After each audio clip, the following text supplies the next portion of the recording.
The saint is described as someone who ends up in heaven after death.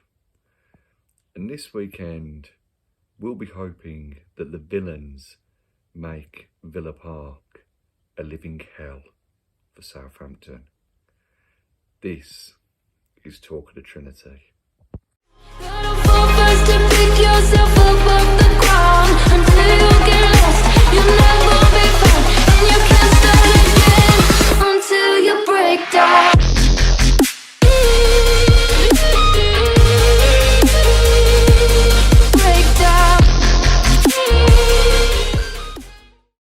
Hello and welcome to this edition of Talk of the Trinity podcast. I am Baz Barrett, and with me is Mr. Trinity himself, Will Forrest, still on a euphoric high after Saturday's events. That's not even to do with what happened at Brighton. We'll be coming on to that. But in the meantime, you have reached us via one of our many social media and podcast channels. If you want to fill in the gaps in terms of the full suite of our coverage, then you can check us out on our Twitter page at Talk Trinity. You can go to our YouTube channel, renamed at Talk of the Trinity now.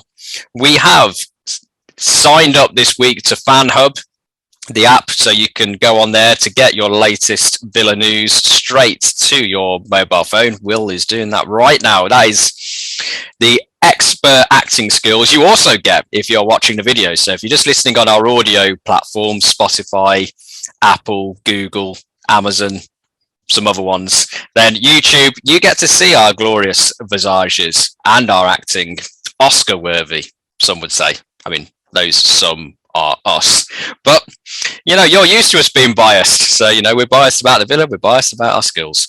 So with the intros out of the way, we skip happily for what seems to be the first time in a while to talk about a Villa win, which happened Saturday down on the south coast at Brighton, expertly predicted by none of us in the preview, which made it more of a welcome surprise that at full time the result came on the video printer.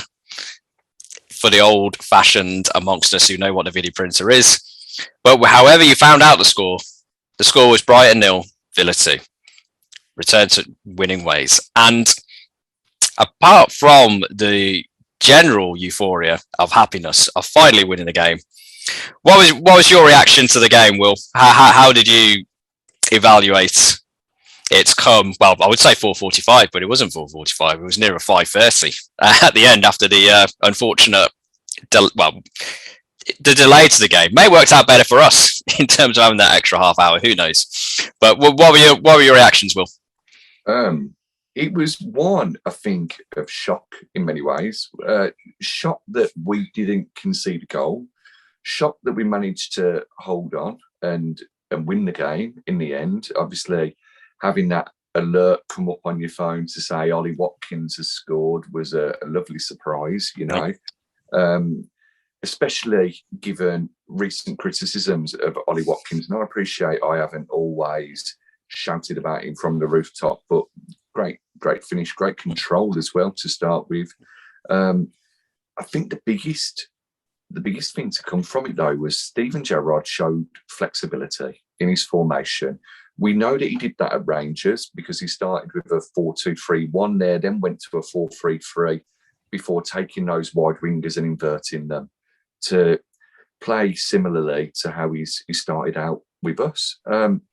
But he scrapped that and he went for a 4-3-1-2 or a diamond, dependent on which media outlets you look at, whether you look at the Sky Sports app, whether you look at CFAX, or whether you were waiting for Jeff Stelling to tell you on Soccer Saturday or Chris Kamara, though he wouldn't have been looking, would he?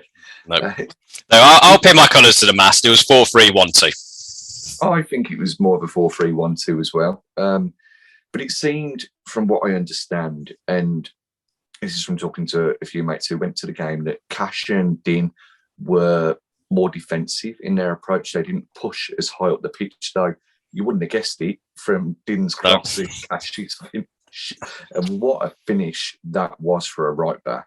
Absolutely beautiful technique. But it seemed like it allowed John McGinn to get a bigger handle on the game in the areas of the pitch that we want him to, rather than being that faux right back, and also JJ to get forward and not be covering for Luca Dean, because those are two players who you really want to get onto the ball to create. It appears that Douglas Luiz was maybe a little bit deeper in his starting position, which you mentioned on a previous podcast in comparison to Marvellous Nakamba, something that we've been missing.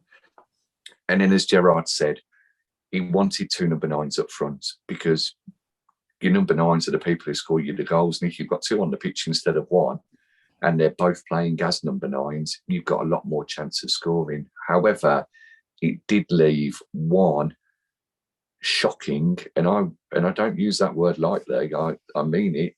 It left one shocking omission in Emi Buendia. I think you were as shocked as I was. I mean, there's plenty to go through, really, in terms of, you know, the formation, the players, the system, because as you mentioned, we touched upon in the preview episode that part of our downfall against Watford was it was a bit too obvious the way that we were going to set up, and Watford's game plan was perfectly set up, and we should have seen it coming and we didn't. So we were interested to see what reaction we were going to get from Gerrard, never mind the players, in terms of the formation. And we were touching upon it in the preview about Brighton's fullbacks. If they got the space that Watford's wide players did, we were going to get overrun. And you mentioned there in terms of our fullbacks playing deeper. And yeah, funny in terms of Cash seemed to be the deeper of the two. And that's even based on the fact, as you said, up the other end of the pitch, getting a goal in. And we have talked about, in terms of Cash, if he's going to have a long-term future in the Gerrard team, well, leaving aside whether he demand a move to Madrid, Atletico Madrid, if they come in for him, the attacking side of the game is going to have to be improved more in terms of goal contributions. Not necessarily 20-yarders from outside the box, but, kind of getting those. Digne on the left side has already demonstrated his crossing ability, his ability to get in the right position to get the assists. Gerrard's going to want the same from Cash. So long term, that is going to be something he'll need to work on. But as you said, it was good to see the defensive side of the game, where we have maybe been slightly more worried in the past about Cash's defensive abilities. And as you mentioned, Ramsey covering Digne on the left, McGinn covering Cash on the right. And that setup from a defensive perspective did largely nullify Brighton in terms of their attacking prowess. One shot, was it, on target for Brighton?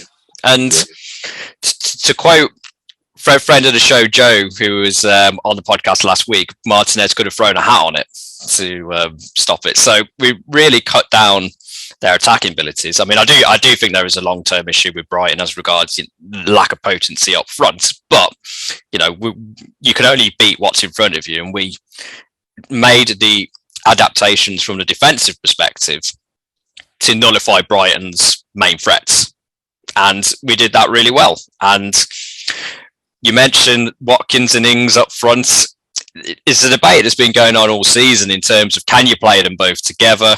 Hasn't worked when you've played them both together, really, up to this date. It'd be interesting to see if Dean Smith could have made it work if he had Coutinho as the one behind him.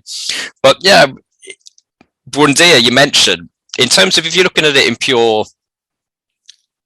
ability, in terms of performances over the last few weeks, you tot up the average rankings, then, you put your top 11 players in terms of the rankings, then yes, he's going to be on the team sheet because he's been one of our better, if not best players over the last probably 2 months, really. Yeah. But in terms of, we had a debate last week in terms of, do you put your best players on the pitch regardless of kind of tactical considerations and then kind of muddle your tactics around your best players, or do you tactically set up and put your players in to match the tactics? And as soon as you make the tactical decision to play Ings and Watkins together up front, then he doesn't fit, does he? Buendia into that system. If you're taking for granted that Coutinho is going to play, he's obviously come in, the Gerrard connection, know each other very well. Coutinho's had he's had a good start at Villa. I mean, if you're being ruthless, you'd say whose average level of performance has been better, could Coutinho or Buendia?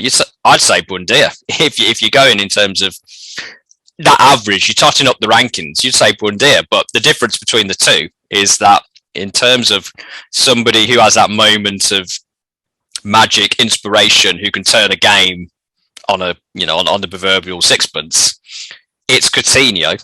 And also the players think it's Coutinho in terms of he is the one who you look to get the ball to from, kind of when you're going from back to front. So when you're in that situation, I agree. It was a shock Buendia not playing, because it was a bigger shock that we were playing Watkins and Ings up front in terms of we had kind of settled into the system of one up front. And, we've talked about it previously in terms of, do you play Ings? Do you play Watkins?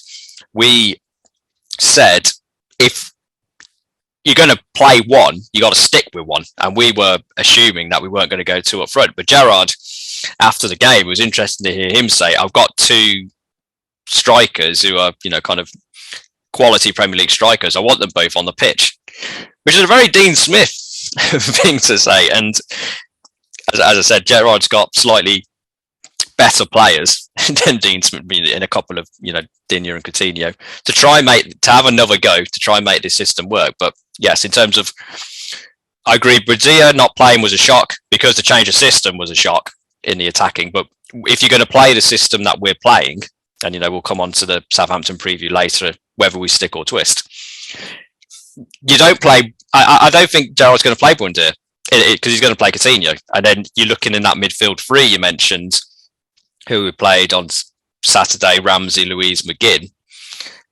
defensively backing up the fullbacks. Can you do you want Buendia in that three-man midfield? Is he wasted if you're going to play him there? And if you are going to play him there, who you're not going to play? It's strange. I don't see a place for him in this system, even though he's been probably our best player. I mean, the supremacy of tactics over just putting your best 11 on the field. But yeah, I can see Buendia was a bit. I would not be surprised if he was sat on the bench going, "What am I doing here? I'm not used to this surrounding. What's going on?" But it was a sacrifice for the tactical shape. And the thing with Buendia is, you're right. You look at our attacking outlets, and when you use that shape that we used on Saturday, you sort of think, okay, well, who is the best player to go into that number 10 role? And 75% Philippe Coutinho is our best attacking player. 75% fit Philippe Coutinho is hands down our best attacking player. Even if everybody else is at 100%, in my opinion, from what we've seen so far, Coutinho has to play. The only issues with him are fitness more than anything else. Yep. Okay, came off at the end against Brighton, but I think that was more to give Iroegbunam the debut that his training performances have deserved. Otherwise, he'd have stayed on for the whole game, unless he'd have brought Buendia on to close. Because we've mentioned before, Buendia is very good at taking up his defensive responsibilities as well. Said that since the start of the season, For looking, Buendia reacted very well to being on the bench. He was one of the first people over to the away fans afterwards, giving his shirt as well.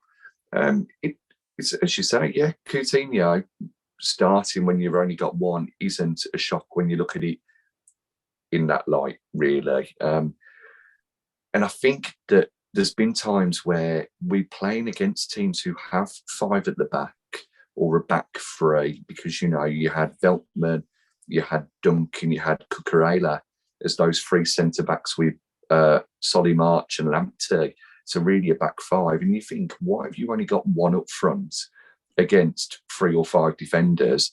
He sprung a tactical surprise by putting a 2 up front. Does he stick with that against Southampton, who are likely to play a back 4 or does he revert back to the one and throw Buendia in? I don't see how we can do that, which is very unfair on Buendia, as you say, who's been one of our best players since before the Brentford game where we lost away. I only remember that one because of that beautiful Cruyff turn for Danny Ings goal. And we know that Buendia links very well with the likes of Ings, but others link very well with Watkins. Coutinho does, for example.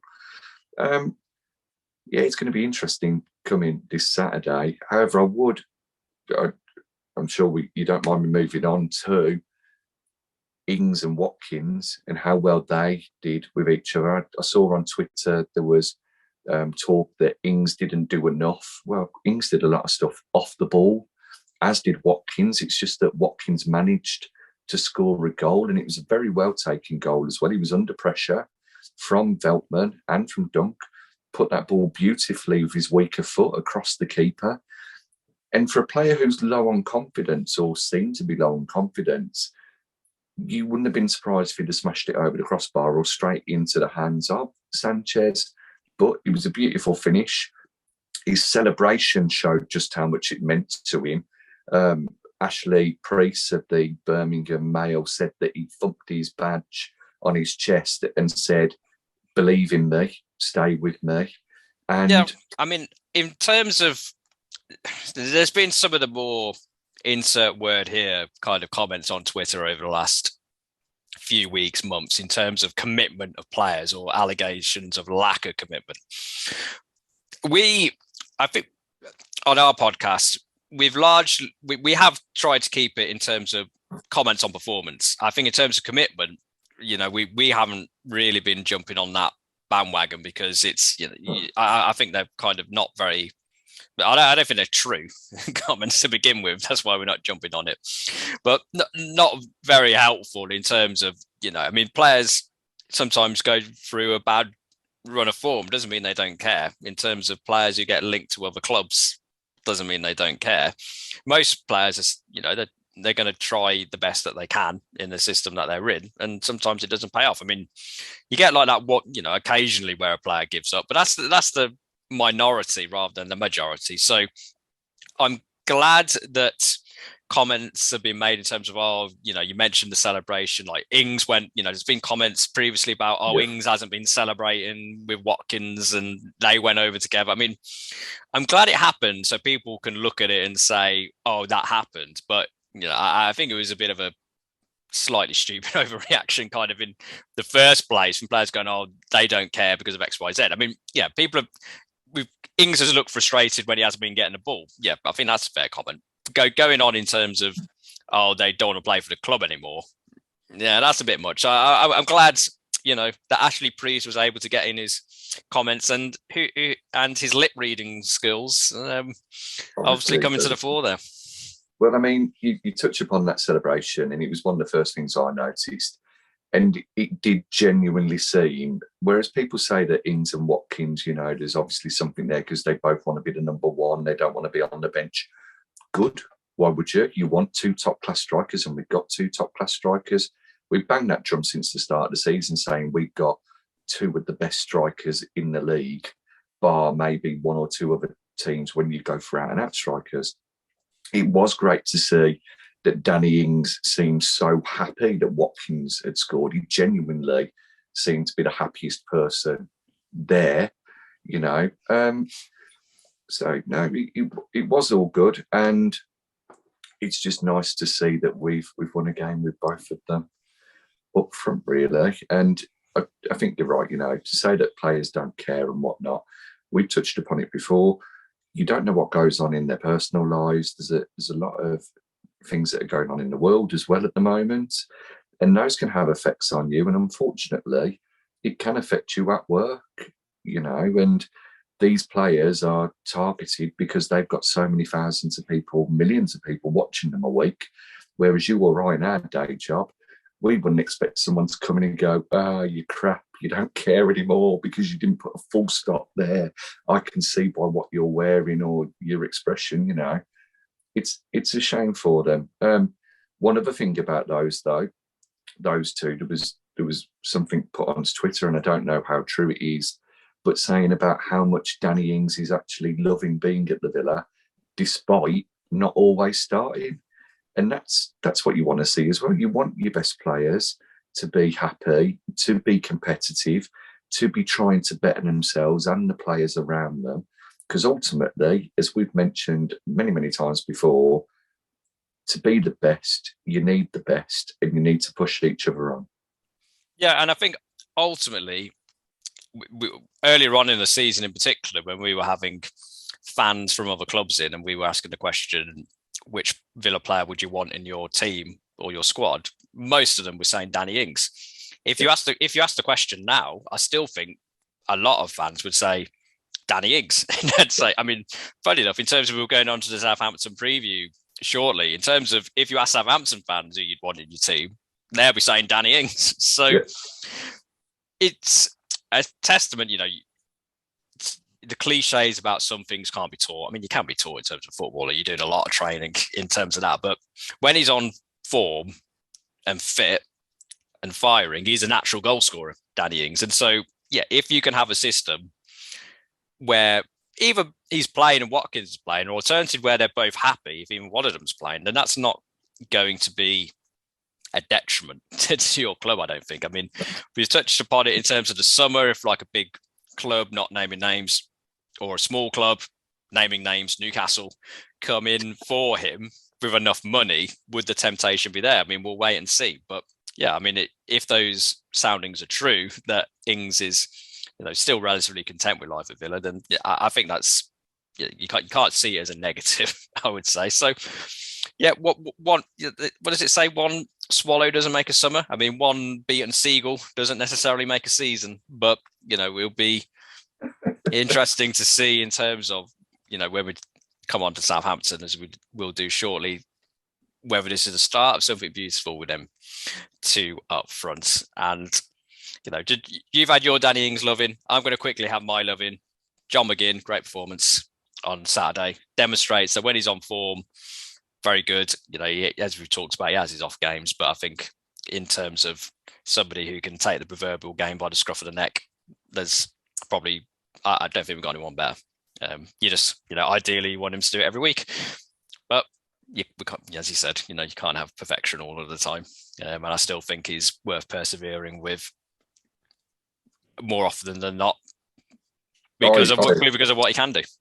I agree. He's a bulldog, isn't he, in centre midfield for us. And when John McGinn's on his game and he's able to actually play his game and he doesn't have the restrictions of all the defensive duty, then he is a top key player for us. And I think it goes to show how well he's been playing that fans have been disappointed with his performances recently and called him for him to be able to go back to the role that he was in as that midfield shuttler back and forwards. John McGinn might not be the most creative player. He may not be the best player in the team, but he's one of the first names on the team sheet because of how reliable he is. And when he gives 100%, he's able to do what he's there to do, then we've got much more chance of winning games. Yeah, I mean, the players we've been touching upon earlier, if Coutinho's fit and firing, he's going to be the creative spark in this system. If they're fit and firing, Ings and Watkins are going to be banging the goals in. If Cash and Digne are on top form, they're going to be bringing the attacking threat from the wider areas. So, yeah, I agree. You don't need McGinn doing everything. You need him doing what he does best. And, I'm sure, yes, he does for Scotland. He likes going forward in a more attacking role, and he's more of an attacking threat for Scotland. His goal scoring record is better than it is with Villa. But said you get the players in the right system. You don't need him to be the goal scorer, the creator. You just need him to do what he does, kind of boss of midfield, get the attacks rolling, and in the very elegant phrase, put himself about a bit. And that's why I'm not a top level coach in terms of my tactical input. But in terms of, before moving on to the Southampton game preview, just a brief comment. Obviously we're here today talking about football from the comfort of our own homes. We're able to watch football. It was very much an alternative brought very much into focus over the weekend and over the last week in terms of Matt Cash. It wasn't just Matt Cash bringing it to our attention, but obviously we mentioned he scored, great goal, rolled up his shirt in solidarity with Ukrainian colleague of, fellow player, but not even player, fellow human, really. Got booked. I think he was the first. So by the letter of the law, the ref booked him. I mean, I think you could have applied some common sense even at the time. But now I think the edict has gone out that they're not going to be booking people for making kind of political solidarity gestures, because I will speak for myself personally, not on behalf of the podcast here. Some things are more important than football. This is one of them, and any way in which we can show solidarity, however insignificant it may seem in the grand scheme of things, is something to be encouraged. And you will have seen you may have seen our banner in respect of this episode. Got a Ukrainian flag in the background. We are a very insignificant part of the world in the grand scheme of things, but we will stand with the people of Ukraine, and we hope that that situation resolves itself as soon as possible in a manner that doesn't cause any more suffering than already has been. So I will step off the political hot potato and go back more to my area, which I do feel slightly more expertise in, although many listeners may disagree, football. So we will move that nicely onto our Southampton preview. Saturday, 3 p.m. Villa Park. We are both going to be at the ground, which is nice for both of us. In terms of we'll be, meeting up hopefully with friends of the show, Irish Dave, before and after the game, Dave of the Irish Lions. So shout out to Dave, always a welcome listener to the show, welcome contributor.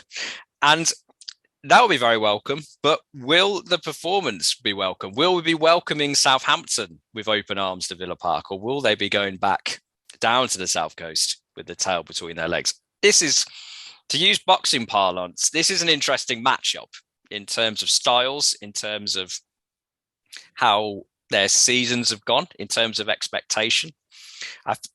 Intrinsically linked, as we mentioned, between one transfer that took place in the summer. But myself included, there was a feeling that whilst Southampton maybe wouldn't be relegated, that they would be in a lot more trouble at this stage of the season than they are now. I mean, they had a slightly shaky start. Beating us in Dean Smith's last game helped. And they're in the top half of the table and fairly comfortable. And, I think they've done, in terms of, before we go on to the Villa perspective in a bit more detail, I think they've done a great job down there. A bit under the radar in terms of they lost key players in the summer, and they've talking about systems.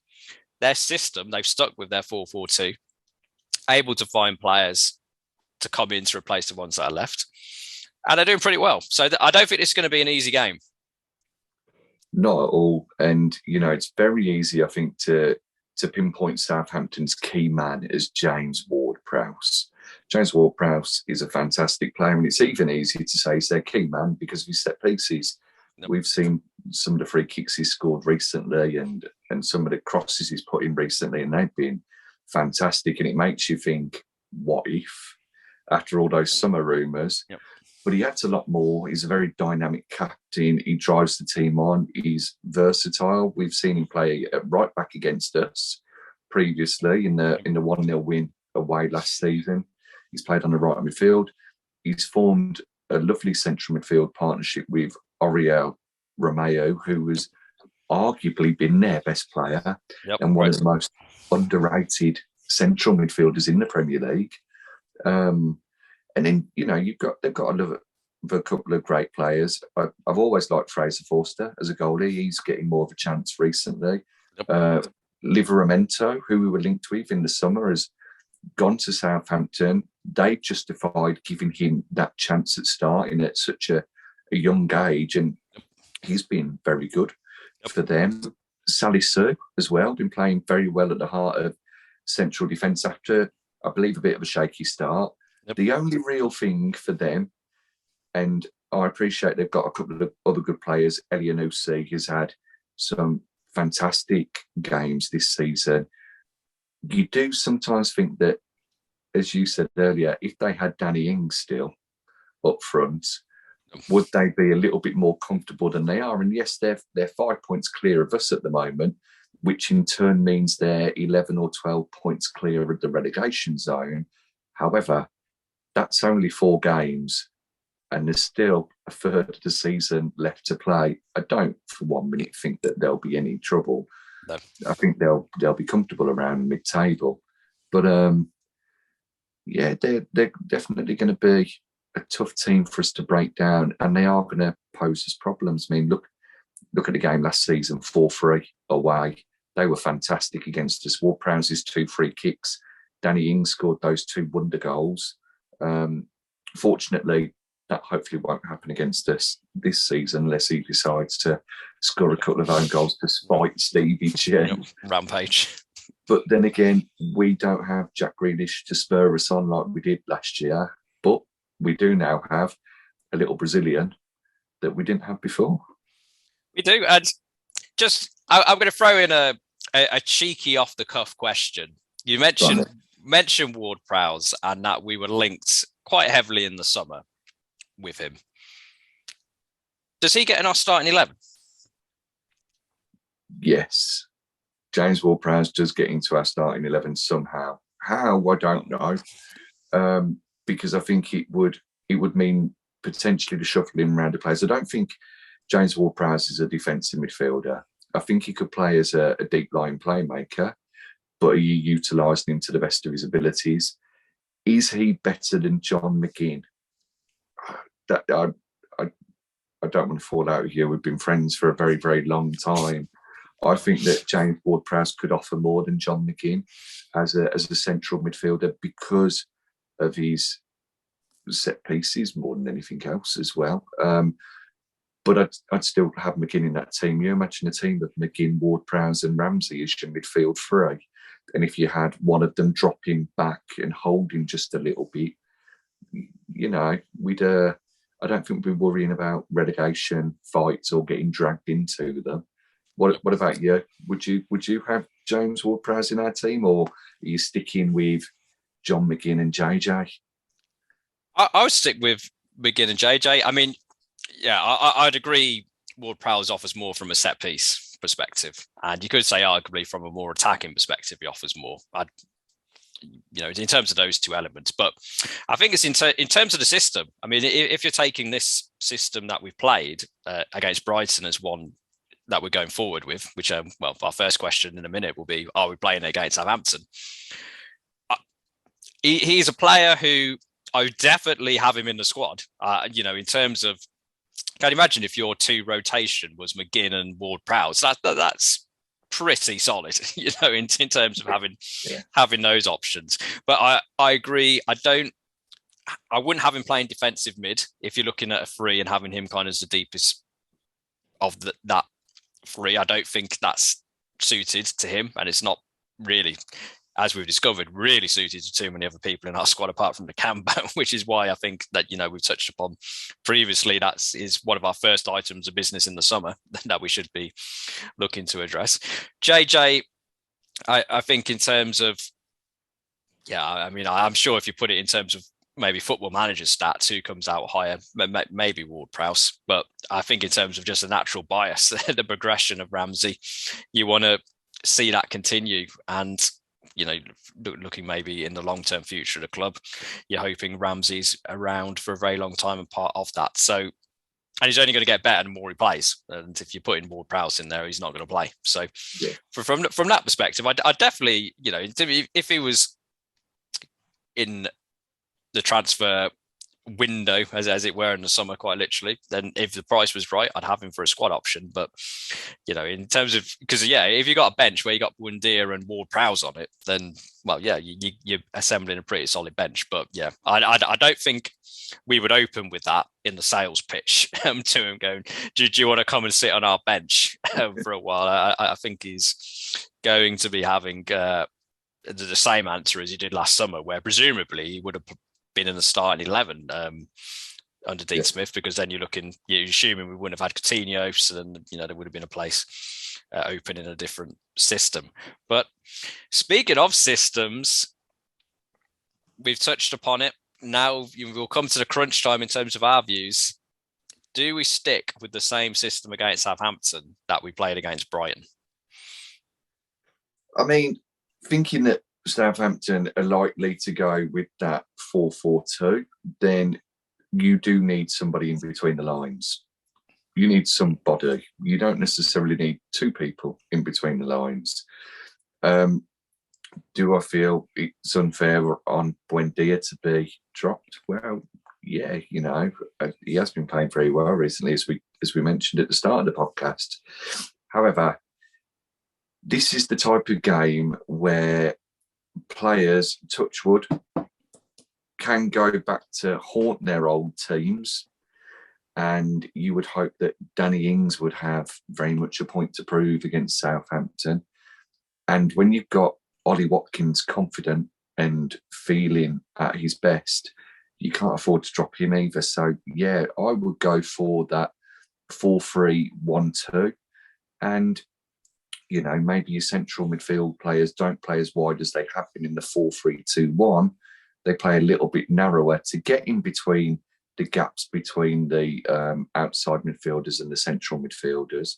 But you've then still got Coutinho, who can drop in between the lines. And I'm sure that if Danny Ings recaptures his Southampton form, he used to like to drop off a little bit. He's not, he runs as fast as he can to get into the box. And you do think, oh, bless him at times, because plays gone. He's not the quickest. But I think he'll help there. And I think Ollie Watkins will cause problems for Southampton all day long. But the key player, and I think the key player in pretty much any Villa match, especially against teams around us or below us, is Philippe Coutinho. And you get him on the ball and you get him spreading his passes and doing whatever he needs to do. And him alone, he can win a game for you. He can be that difference. Yep. And I do think in terms of, we'll come on to score predictions a bit later, but I think it's going to be a tight game. I don't think it's going to be free-flowing in terms of goals, because as we touched upon, Southampton are very well organised. So I think it's going to be an opportunity, a game whereby you create a couple of opportunities, you have to take them, and you need to have somebody, as you said, who can create just one or two opportunities in the game, because that's all they may get the chance to. So for me, I would play the same formation for the reasons you set out, but also looking at it perhaps in a slightly different angle. You had a couple of poorer performances earlier in the month, and there was talk about massive changes to the team, and they didn't really happen. There was a switch against Brighton with the formation. So if you've had a couple of poor performances previously whereby you've largely kept the same team, then it could be slightly counterproductive to make 3 or 4 changes after a winning performance, because then you might get a few players going, well, we just won for the first time in however many games it's been. Yeah. Why am I out of the team after that? And it is in terms of building confidence, as you said, Watkins and Ings. Watkins' confidence hopefully has been improved after the goal. Ings' confidence has hopefully been improved by being on the pitch and showing that it's not just necessarily between him and Watkins. So hopefully that's got him in a better frame of mind. And I also think it's obviously Coutinho, I agree, is going to be an important player. I do think also Matt Cash is going to be important, just because the way Southampton play, and you look at if Armstrong is playing on the left wing, not a natural winger. He's kind of carved himself kind of almost as, it's not like it's difficult to describe how he actually plays in this system, but he plays it very well. And you got Elanusi on the other wing, kind of more the natural wide player out of the two, you'd say. So if he's more width on one side, then Armstrong and these two central midfielders, you think, going to be pushing in more. I think there is an opportunity for Cash to get forward there if we play it right. And obviously Coutinho is going to be a central figure, quite literally, you'd think, in respect to that. And then you've got our 3, if you're saying it's a 3 midfield, it would be 3 against 3. I mean, I think on the paper it might look 3 against 2. If Romero and Ward-Prowse, Armstrong's going to shift in. I think so. It's going to be a 3-on-3 battle. It is going to be a battle. I think in terms of that's we'll talk about whether we'll make any changes to the team. I'll put my spoiler alert in. I think you play the same team as what we did against Brighton, because linked in with what I was saying, we've talked the last couple of weeks. We both said we think Sanson should be in the team for Luiz. In terms of is Luiz's performance, was significantly amazing to say that he's a shoo-in for the team? No, I don't think it is. I mean, in terms of, I think it was a good performance on Saturday against Brighton. If you're making a list of ratings, he's probably near the bottom again, but not like terrible. It's not like a 4 or a 3. It's like, maybe a 6. Could say, kind of 6.5. So I do think if you're going to drop him, you would have dropped him by now. And he hasn't been dropped. So I don't see us dropping him for Sanson. I mean, maybe I'll throw you the curveball in terms of, we've been talking about needing a defensive-minded player at the base of the 3. We've talked about who we don't think is a defensive-minded player of the 3. Are you going to be clamouring from the stands for the introduction from the start of Tim? I'm actually going to put Tyrone Mings there. I'm joking. Please don't come at me again. Don't come at me again. I'm just getting the pips out of my eyebrows from the tomatoes. No, not yet. Not for Tim. I think he needs to carry on being introduced a little bit more. I know I had put him in as who I'd start against Brighton, and there are a couple of comments. Jamie, who previously been on our show, Jamie Gray, mentioned that he felt it was a bit too soon, and I can understand that, and I can agree with that as well. I think at that point it was just more that we wanted to see a refresh and a reset of the team. I still wouldn't start Dougie at the moment. I appreciate he has been starting, but I think it's time for Sanson. I've gone from having one of those little handheld drums. It's getting a little bit bigger each week, and come 2 weeks down the line, if he isn't starting, it's going to be like one of those gongs from the starts of the movies. I'm banging it, mate. I think as good as Luiz is at carrying the ball, passing the ball, and playing that role where he can get about the pitch as well. He can create. He's more of a creative player than defensive-minded one. I think Sanson offers a bit more defensive stability. We pointed out before his tackling percentages or attempts in matches, which Luiz really doesn't compare to. And against a team like Southampton, where it is going to be a battle, do you need 3 creative players in your central midfield when they've got Romeo, who's the ball winner, but can also get forward and score? Do you try and do the same? And maybe Sanson in that position as the ball winner and can also get forward and create. Maybe that's what we need. I mean, he came on towards the end of the Brighton game. Michael Beale was straight over to him at the end of the match, giving him a hug, telling him how well he'd done. He needs chances. I do fear a little bit for Sanson come the summer if he isn't getting them.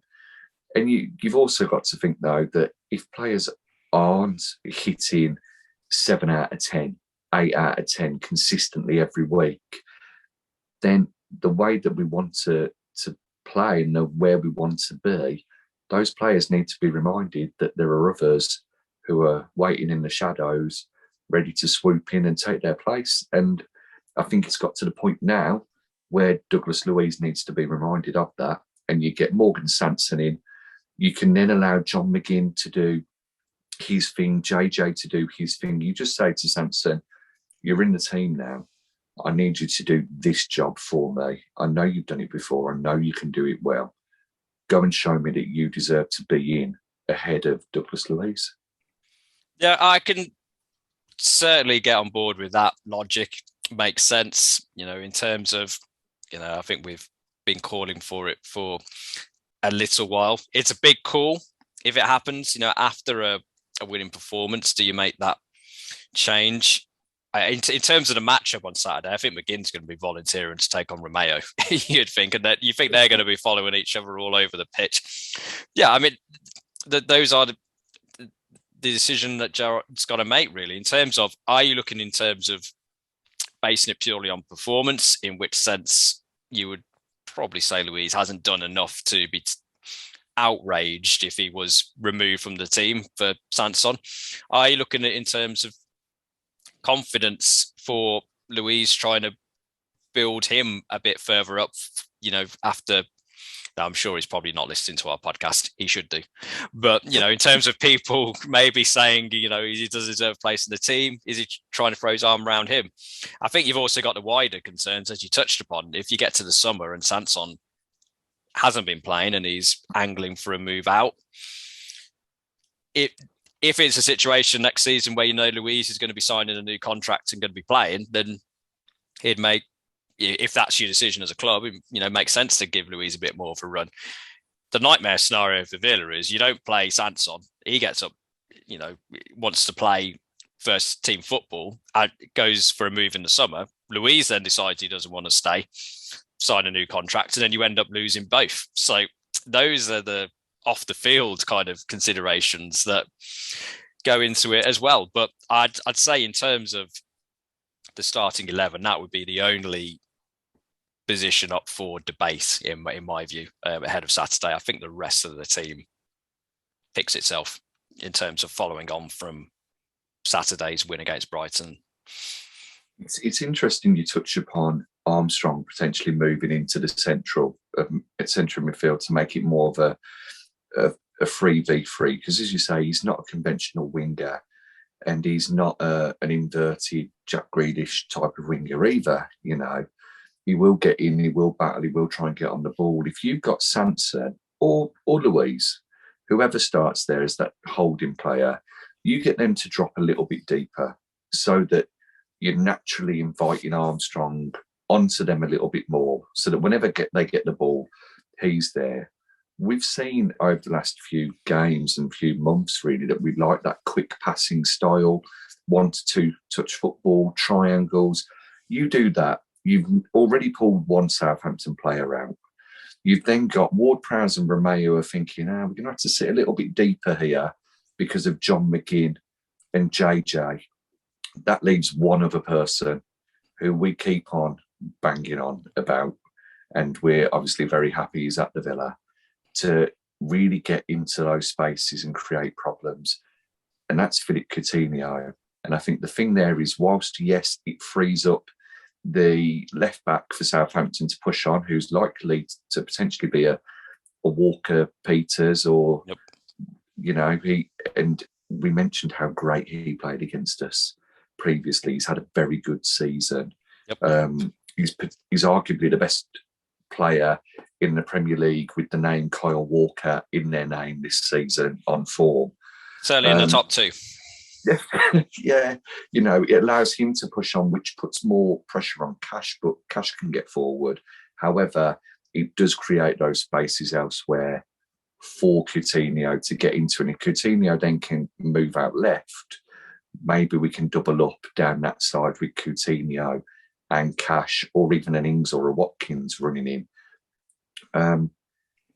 It could be a very interesting game. And if those plans go, if those are Steven Gerrard's plans, if those plans are in full effect, we could get a positive result here, because Southampton, they've enjoyed travelling to Villa Park over the last 6 visits that they've had. Yep. And they were always a bit of a bogey team at Dell for us. I can remember Matt Letizier's wonder free kick past Nigel Spink on a Monday night football, and wondering why Bozzy wasn't playing and crying in my bedroom. It's not going to be an easy game. We know that. Ralph Hasenhüttl has done very well for them. I think, I know I mentioned him at one point as a person who may be linked with the club. I think he's a good manager, and he'll go on to bigger and better things than Southampton. No disrespect to them, but it's going to be a battle, and it'll be a very close game. Yeah, definitely. I mean, you look in terms of recent record for Southampton. I think they've lost once in 3 months.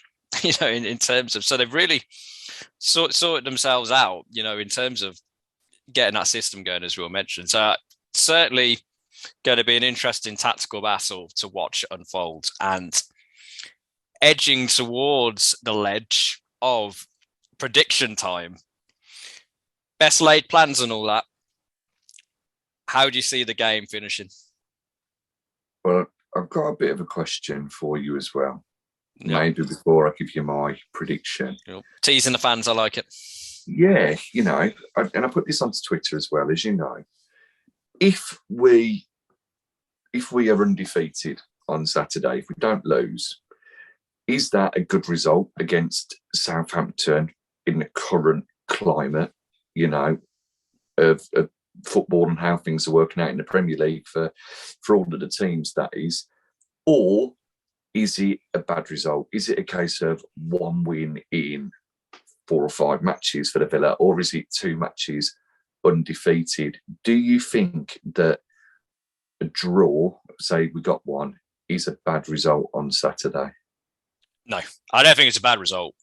In terms of, as we touched upon there, the way Southampton have been playing and their results from the last few months, they've been a lot more consistent than us over the last few months. I mean, we're hoping that we've come out of a real bad spot, and we're hopefully trying to get a bit of momentum for the rest of the season. But the table doesn't lie at this stage of the season, and Southampton are higher than Villa in the table. They're unbeaten, for very few defeats in a significant period of time. They haven't lost very many games in terms of, they've lost 7 games this season, and just glancing at the table discreetly to my side here, that's less than Wolves, who are above them, less than Spurs, who are above them, same amount as Arsenal, who've played about 2 games all season in the amount of been cancelled,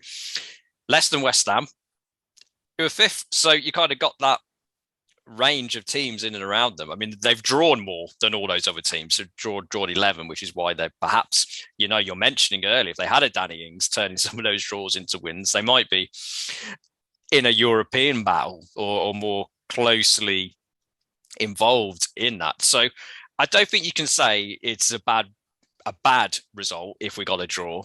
I mean, we were losing to Watford 2 weeks ago. I know, Watford followed that up with a draw against Man United, but you can't, it suddenly expects, to go and win 4-5-0 every week. I mean, I say that based on not knowing what your prediction is. So when it's 5-0 Villa, I'm like, we'll see how that goes. But no, I don't think it is a bad result. And it does demonstrate, you can prove anything if you present numbers the right way. I mean, or how you want to present them. I mean, that looks at, 1 win in 5. I'm sure it'd probably be like 2 wins in 10, or, if you go far enough back. You can say in terms of Brighton, who we played on Saturday, we were generally quite positive about Brighton and what they've done this season. They've won 3 games since September. So depending how you present it, that looks bad. But where they are on the table and how they've kind of progressed during the season looks good. I mean, similarly to Southampton, if Brighton had a goal scorer, then they would be a lot higher up the field, of the field being the table. So they have to get in line in terms of teams in the league looking for a striker. That's, the holy grail for anybody. But no, where we are literally in the table and where we are as a club trying to find, a consistent way of playing and, getting the improvements that we think we need to lay the assault for Europe, which is realistically going to happen next season. I don't think you can turn your nose up at a point against Southampton if that's the way it goes. I think you need to use Southampton as kind of an example to go, well, look how well they've done. You might not necessarily want to play the way they do, or go and buy all the players they want to play, but they're a well-coached team, been doing their work, kind of the last couple of months, kind of under the radar, seamlessly slotted players in. If we talk about Walter Peters, he's in the top 1 of Walter Peters. But Walker Peters, he's flipped over to left back. He's done well. You mentioned all the players they brought in, fitted in well.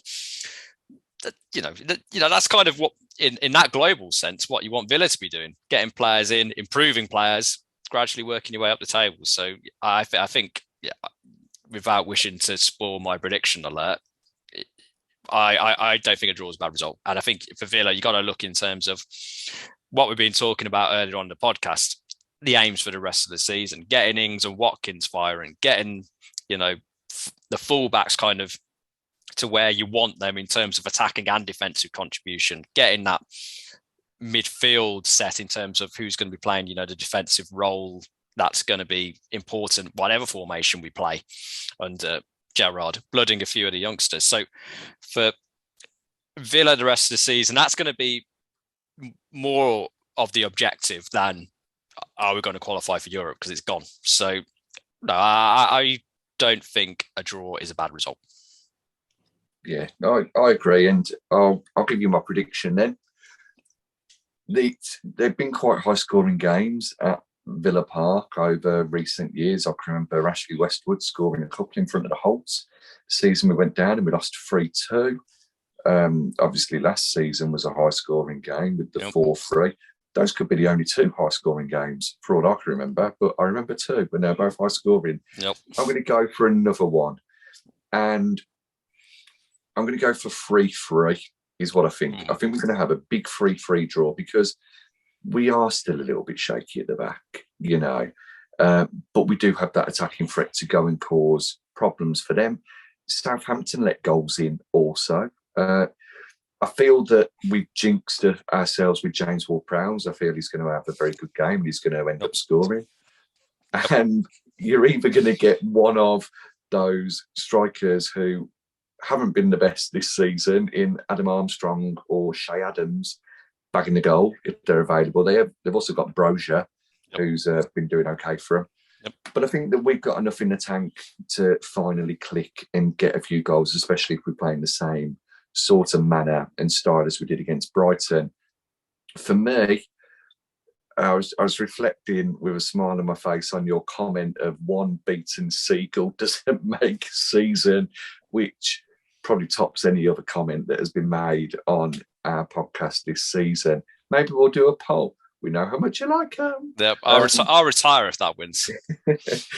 But I actually think it could do.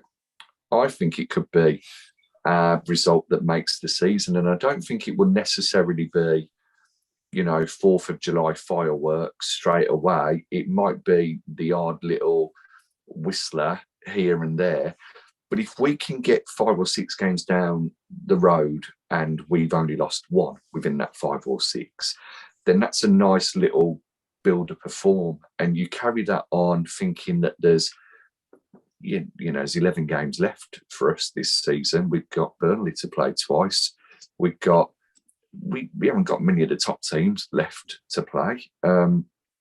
Well, in terms of to disappoint, we got the top two, Man City and Liverpool left, Arsenal left, West Ham left, Spurs left, and Wolves left. So we've got most of the top half still to play. Like I say, not many of the top teams left, really. I'll do my research. Yep. For me, the Man City game's last game of the season, and I don't think we're going to be battling for Europe at that point, and I don't think we're going to be fighting relegation, so it doesn't really matter. That game at the moment, apart from spoiling their party when we beat them and hand the league to Liverpool. I called that. Liverpool are winning the league. I said it a long time ago. I would like to play if we can play spoiler. I'd like to play spoiler on the last day. I agree. I don't think we're going to have anything to play for apart from to play spoiler. So I'm all in on that storyline. I think so. So I think we've got some teams who are in the top half, but I don't think they're the biggest teams necessarily that we're playing. Tottenham aren't one of the biggest teams in the league. Yeah, they're a Sky 6 team, but you've got your West Hams who are better than them. But are West Ham one of the biggest teams in the league? No, not really. Chelsea, Liverpool, and Man City aren't they? Let's be honest. Anybody else who supports one of the other teams and is offended by what I say, don't really care. Ha ha ha. My name's Baz. Direct your hate at me. But I think that the result does make our season last week, and I think it gives us confidence going into those games against the teams around us or above us. And I don't think we necessarily lose that many more over the rest of the season. I think we're going to win quite a few, to be completely honest. You know, the likes of Leeds, yes, they've got a new manager. Their new manager didn't have the best of time at his last role, did he? So let's hope that we can get something there. We should be able to. We should be able to get results against Burnley as well. And, you know, there's a lot of teams who the end of the season form can be very strange, can't it? Especially when you're in European competitions and whatnot. And when you've got the likes of West Ham and Leicester who have got other distractions, then you've got the chance of nicking a point or taking all three against them. Yeah, I mean, it's free anyway. Sorry. Free. I mean, I suppose for my score prediction, being as though I've been teasing that I think a draw is not a bad result, I'm going to go for a draw. I think in terms of, I'll leave the high scoring spectacle to you. I agree, probably we've jinxed Ward-Prowse into scoring. I think it's going to be both teams to score. I think it's 1-1 I'm going for. And as I said, I don't think that's a bad result in terms of, you know, I mean, obviously if the game script means that, you know, we score early and then Southampton score in like the 95th minute of injury time with a dodgy penalty, then yeah, I might feel slightly different. But, you know, in terms of, as you said, we've got a good run of games against teams who I think an alternative perception on what you said, teams who may be above us in the league, but who, if Villa are looking to progress in the manner which the owners are looking for, we will be competing with for those positions and potentially surpassing in the next few years. So looking to the future in terms of being in competition with West Ham, with Spurs. What I'd say about Spurs is if we're playing them next week, I'd be pretty happy about it based on their kind of current terrible run of form. But by the time we play them, they might have sorted it out. And also, I'm going to say, I'm never going to underestimate Spurs again, based on what happened before we played them first time in the season. We got suckered by Buck in terms of friend of the show. We had him on for the Tottenham perspective. We were seduced by him telling us how terrible Spurs were, and then they comfortably beat us. So, you know, timing is a wonderful thing in life and comedy. But for Saturday, going for a draw. We'll see where we go the rest of the season. We got some tasty games, and you know there could be some fun and frolics along the way in terms of you know, the results we might be able to nick. And speaking of fun and frolics, that nicely brings us to the end of this episode of Talk of the Trinity, and you will be able to join us for more fun and frolics during the rest of the season. You're able to check us out on our Twitter page at Talk Trinity, whereby our legendary, and I don't think that is over exaggeration, legendary polls. I mean, what legend it is, I'll leave it for people to decide. But many a poll on there, interaction with you. I mean, Will hasn't left his house for 6 months, manning the Twitter page. So, you know, you more fire required for that. You know, our hot takes, cold takes. I mean, well, cold takes. Will is a big fan of ice cream, so feel free to send us some of that in. But whilst you're not sending us ice cream, you can also check us out on our YouTube channel at Talk of the Trinity, past, present, and future videos on there. Podcast providers on Spotify, Amazon, Apple, Deezer, Vacuum Cleaner. And as Will mentioned, we're on Fan Hub now as well. So download the app and you'll get beeped whenever we say anything remotely interesting or otherwise about Villa. But before I pass you over to Mr. Talk of the Trinity himself for his final thoughts, thank you very much for listening and hope you enjoy the game on Saturday.